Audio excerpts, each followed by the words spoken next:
Mr. Bezaz, right now, a very interesting thing that is going on. And this one is the last thing of the lecture of the day. That one is about the object of a class. The instance of a class is called an object which has a physical existence. Example of an object of a class is my name is Muhammad Shahzad and I am an object of a class named male. It means I am physically existed over here in the world, all right? And my name is Muhammad Shahzad and I am the object of the class, and the name of the class is what? Male.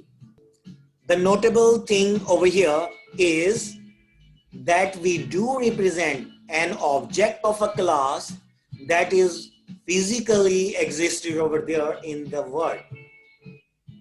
Are you getting my idea? Yes.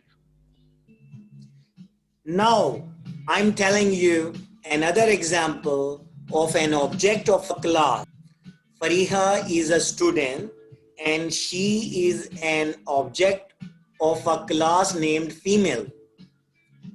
It means Fariha belongs to the class female and Fariha is an object of the class named Yes. female. Did you get, Mr. Bezad? Yes, sir. We do represent an object of a class that is physically existed.